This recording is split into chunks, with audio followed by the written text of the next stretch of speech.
Today we have a very special guest. It is, of course, our favorite ESPN contributor, the host of the Puck Social podcast, and the CTO of Betalytics. It is Rachel Doerrie. Welcome aboard, Rachel. How are you today? I'm doing good. It's, free agent not frenzy, I guess, because everyone just re-signed where they were. Yeah, we had like a 2-hour free agent thing planned, and it's nothing. There was nothing of interest that really happened. The Flyers got a couple of guys. There was a few trades, but overall, it is yet another big build-up to, secondary players signing for a little more money than you expected. Yeah, obviously we haven't had Ehlers signed, but the fact that, the Marner thing happened yesterday, and the thing is it's not like it was a big surprise because, we all knew it was going to happen.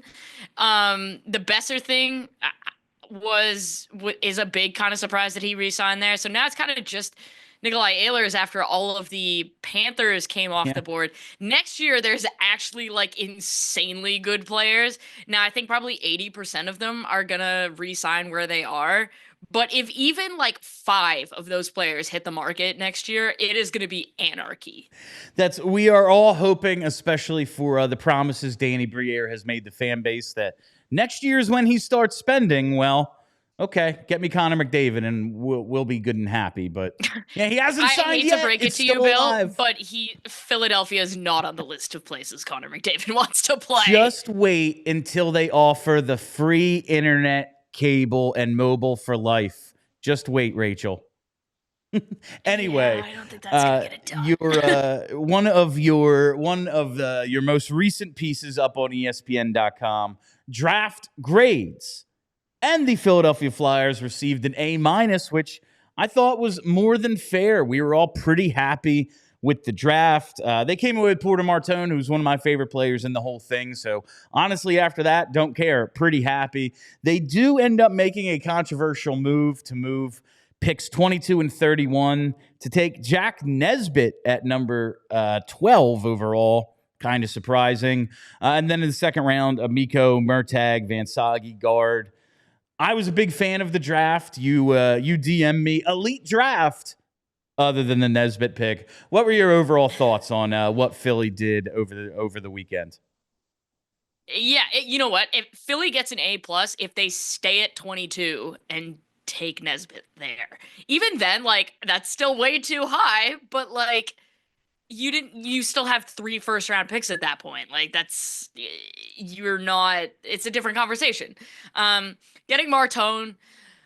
Like I said in the article, I was not going to dock them points for taking Martone over Hagens. I personally would have taken Hagens, but the gap between Hagens and Martone is a lot smaller than the gap between Hagens and everybody else. And I think they did address a need. Obviously, they didn't address the center need, the high-end center need, because, Jack Nesbitt is probably the best comp I have for him is Adam Lowry. And that's not someone you want to take at 12.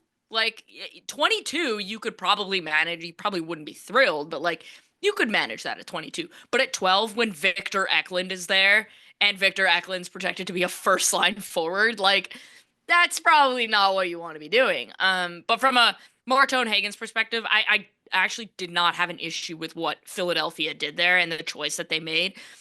Martone was the smartest player in the draft. I think when you add the size and the fact that he reads the game at a level that maybe only 1 or 2 other players in the entire draft do, and he's dual threat, he could shoot the puck and he can also play make. There's a lot to love there. The issue where it's going to come is, can they hire somebody to fix his skating stride? Because if he develops his skating, it doesn't have to be a strength, but to the point where it's not below average, there's a real chance he's a first-line forward there. But if he doesn't, then he probably tops out in the middle 6, and, you don't want that. Now, do I think Martone can get there? Yes, I don't think the skating issues are that big of a deal. So that pick was fine for me. I think I had Nesbitt in the model, put it this way. I had to move Nesbitt up my board based on the scouting, the scouting I did and the people that I talked to. On my board, Nesbitt wasn't in the top 50. Yeah, I And when you're think taking that guy Charlie at had him at 12, like 57. yeah, and when you're giving up a first round pick to move up to take somebody like that, like if they would have traded up and got Victor Eklund, I'd have been like, 10 out of 10, no notes. Like, really well done. Or Jackson Smith, who I think could be the second best defenseman in the draft. Like, then they're getting an A plus. But they traded up and took Nesbitt, and I was like, oh, you did not need to do that. Like, he's honestly, I wasn't thrilled with what the Penguins did in their draft either. I probably would have taken Will Horkoff over Nesbitt. I would not have taken either of them in the first round.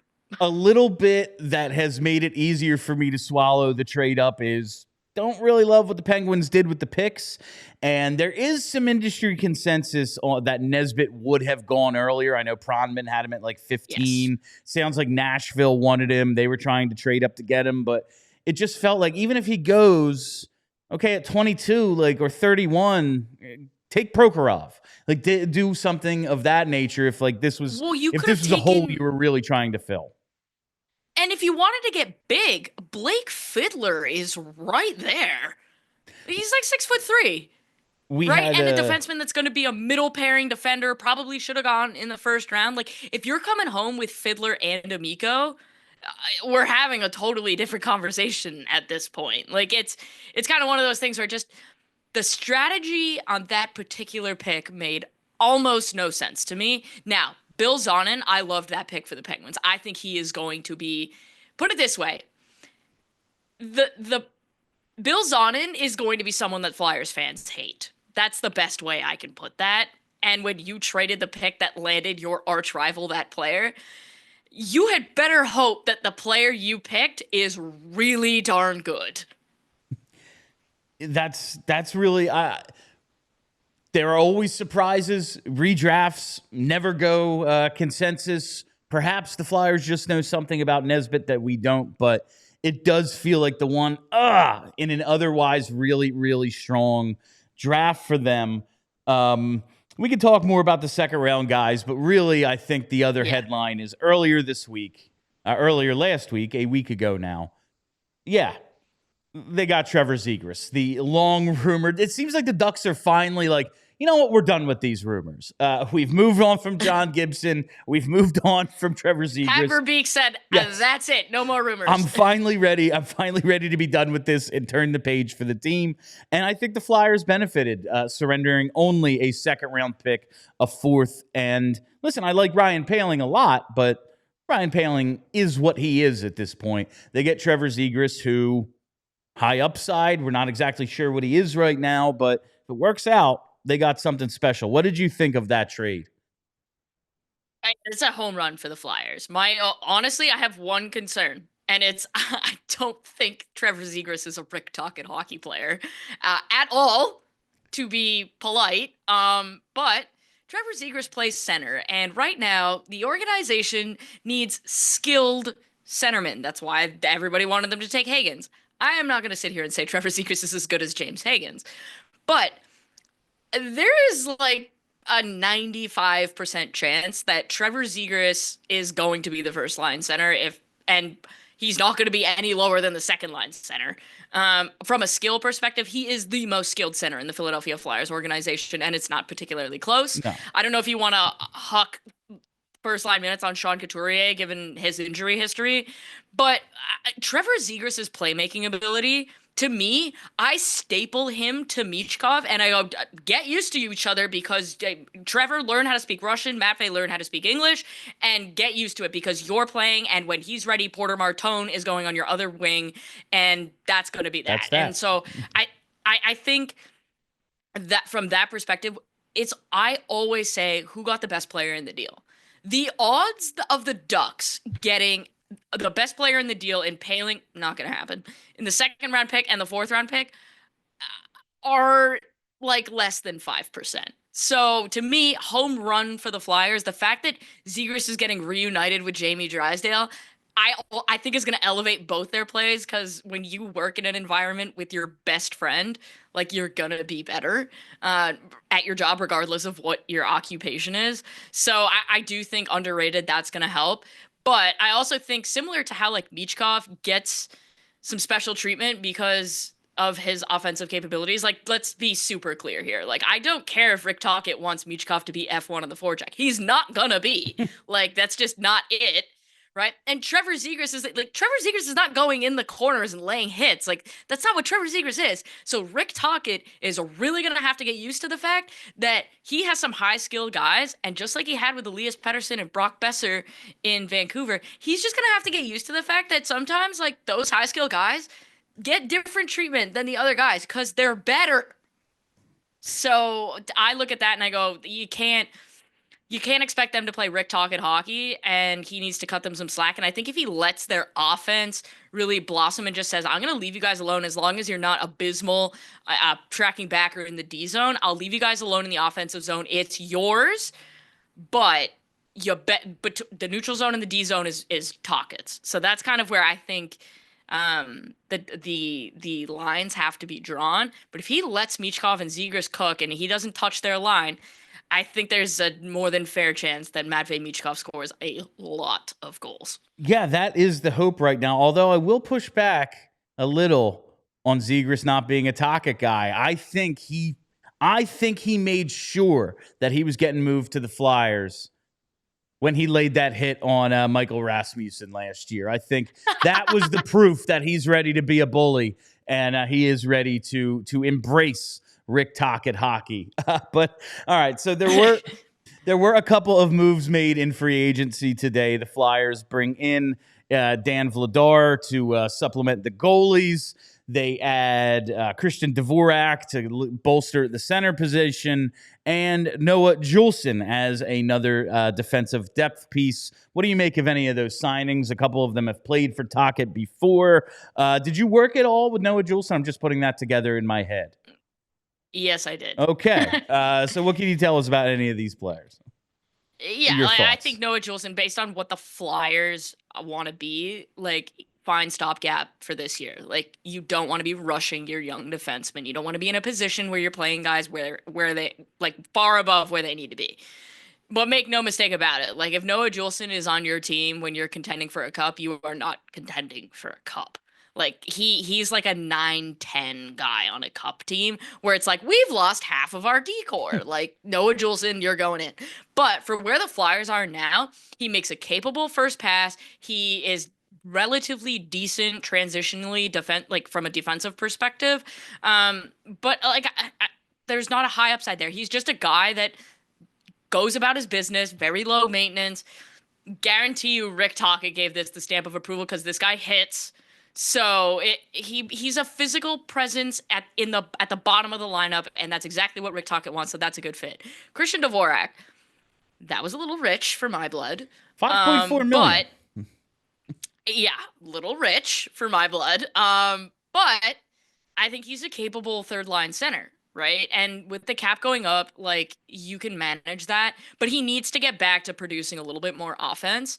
And I think Rick Tocchet can help unlock that, right? So I think he's going to be a really good two-way center. There's no doubt about it. He's going to end up playing shutdown minutes. So Couturier is obviously going to take the top minutes, and then Dvorak probably takes the secondary ones, and that opens up Trevor Zegras to do Trevor Zegras stuff. But yeah, like, I think it was a little much. I would have been a lot more comfortable if it was between like 3.5 and 4. But the reality is the Flyers needed centers. Like, there's no getting around it.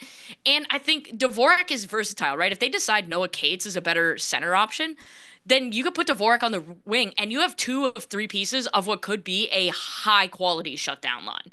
Like, I really do think there's an opportunity here between Noah Cates and Christian Dvorak, and then whoever else they want to put on that line. I think there's a real opportunity for the Flyers to have one of the better shutdown lines in the league. And yeah, they might not score a ton, but they're probably not giving up anything either. And they're going to be a trio that Rick Tocchet can rely on. It's just a matter of if he chooses to deploy it that way, or if he wants Cates maybe Cates is the answer right now with Zegras and Michkov. So there is somebody with defensive acumen on that line, and that makes a lot of sense. But I think all in all, it was the right player for the Flyers to target. All right, Rachel, best and worst signings of the day so far. It's only 1:32, July 1st, so plenty of time to go. There haven't been a ton of like, oh, wow, sort of moves yet, but I think you have some opinions regardless. Yeah, so the worst signing is absolutely unequivocally Tanner Jeannot. Love to pay $3.4 million for 5 years for a guy who scored Bill 13 points last year. You could have just signed Brad Marchand, who is your captain, and hot take, a lot better. Like you're You not think paying so? 3 point. Yeah, no. Ah. But you're not paying like somebody who plays on your fourth line almost $3.5 million. Like, I have a rule, and I think you saw me tweet it out earlier today. You do not give term or trade protection to bottom six players. 5 years, like 2 years is too much term. 5 years is insane. So Like, all of that is crazy town. Just genuinely silly. I think the best contract signed today wasn't a UFA. I think it was an RFA. And if we're talking about today, because like the best RFA contract is definitely the Matthew Knies contract, but William Eklund in Philadelphia, or in San Jose, sorry, does not get enough love. I don't love that they didn't go long term with him because they are going to end up paying through the nose when this contract expires. But getting William Eklund for $5.6 million, that guy's probably a $7.5 million player in the current cap situation. And so as the Sharks kind of enter into our younger players are taking the bill here, I think that contract is going to be absolutely amazing for the next few years. For me, like from a value perspective, that's definitely the best contract that's been signed. And it's I can't believe we're saying this yet, but the Aaron Ekblad contract, like Florida, wow, job well done, Bill Zito. That was really something to be getting him at $6 million. I just wanted to sign Aaron Ekblad for the PED hookup for the Flyers, quite honestly. And also, he's pretty damn good. He needs to do a lot, huh? And he's pretty damn good as well. But unfortunately, Florida just keeps getting away with it. I'm just looking at Tanner Jeannot's career and like how much money and assets have been spent because he had that 24-goal, 130 penalty minute season. Like, does he have 24 goals since then? I'm pretty sure he doesn't. And that is really he freaking had 13 funny. points last year. What? No. 13 points. That's really good stuff. I think I saw somebody that said Tanner Jeannot, and I didn't check to see if it was accurate, but I saw someone, I think it was a Tampa fan, say Tanner Jeannot had more points in that season that you're mentioning with Nashville than he had in his entire career with the Lightning. Yeah, that's not great. He absolutely did. No, and it's not even close. Yeah, no, not even freaking close. All right, Rachel, thank you for joining us today. Let the people know what you're working on and where to find it. Yeah, so you can, Puck Social's taking a hiatus after our free agency episode, so we're going to do a free agency episode, and that'll be the last one for a while. But you can find me on Twitter, and then I'm on TikTok. That's kind of where a lot of the stuff is going to be. And it's Puck Bucks. It's really easy to find. Although if you want golf content, I have a golf TikTok account that's linked, so you can go there. But all the hockey stuff is at Puck Bucks, because that's where it belongs. All right, outstanding. That is ESPN contributor, Puck Social co-host, and CTO of BetAlytics, Rachel Doerrie, joining us. Thank you for your time today, Rachel.